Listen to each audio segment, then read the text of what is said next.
In a freewheeling second half that resulted in 5 goals, the Sounders wound up on the short end of a 3-2 score that severely hampers their playoff hopes before the July schedule even begins. A joyless-looking Victor Rodriguez took little solace in his first goal since November, or the fact the Sounders' attack, moribund all season, showed signs of finally waking up. Any optimism by the midfielder over renewed offensive creativity, not to mention the pending debut of Peruvian striker Raul Ruidíaz, had been tempered by a 3-2 loss to the rival Portland Timbers.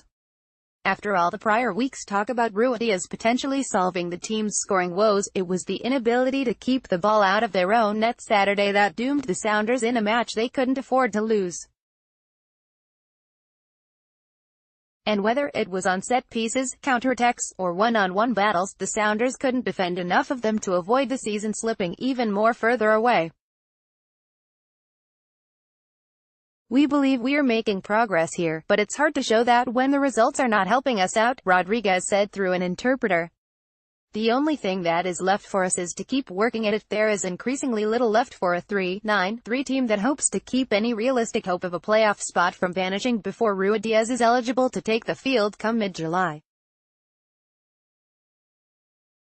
The Sounders trotted their $17 million acquisition onto the field pre-game so a season-high crowd of 47,521 could roar its appreciation. They'd previously announced that Nicolas Lodeiro had been extended through 2021 to give the team an attacking foundation for years to come. Throw in Rodriguez finally scoring for the first time since last year's Western Conference Final, on one of the more creative goals for the Sounders all year, the pieces are there for some improved play down the road. But the immediate future became bleak after the Sounders engaged in a second-half, offensive free-for-all for the second straight game and came away less than thrilled with the result. A wild, 5-goal second-half saw Larry's Mabiala score twice on headers for Portland, while Samuel Armenteros added a beauty goal off his own off a turnover to overcome Rodriguez's strike and another by Chad Marshall. Diego Valeri assisted on all 3 Portland goals. Lodeiro had 2 assists for the Sounders, who began the day 11 points out of the playoffs and are already running out of games with which to erase it.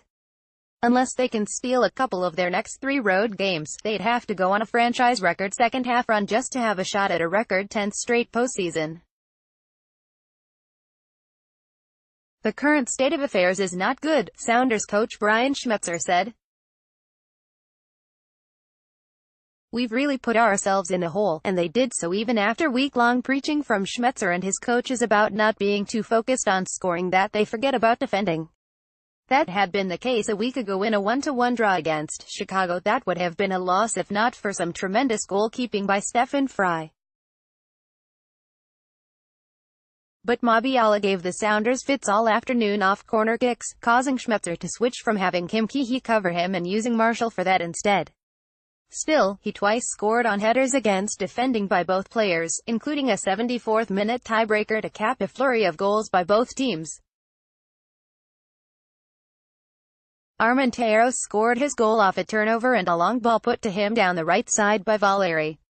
After completely undressing left-back Waylon Francis, Armenteros uncorked a left-footed blast that beat backup goalkeeper Brian Meredith to his right. "We talked all week about being a little bit more disciplined in our attack and our approach to the game," Schmetzer said. "In the second half there were passes that weren't completed that led directly to their counterattacks. There was some unbalance in the group when we were in possession and the ball turns over. And that's important because as you attack, you always have to make sure that you're covered in case the ball gets turned over so that you can prevent counterattacks, but they didn't and it cost them."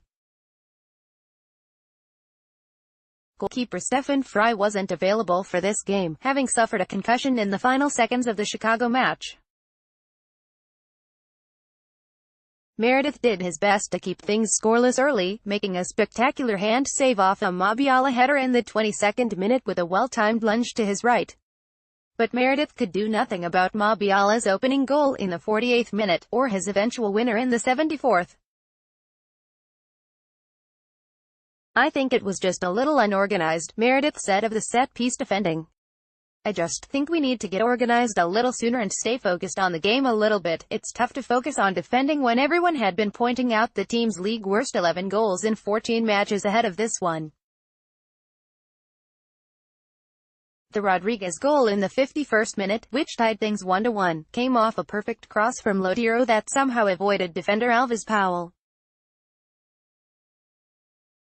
Rodriguez admitted he and Lodero had made eye contact right before the pass, allowing Rodriguez to break for open space and head the ball home once it got to him. I could see him and he could see me, Rodriguez said. But they can also see the standings and that time is running out, no matter how in sync the attack might soon get.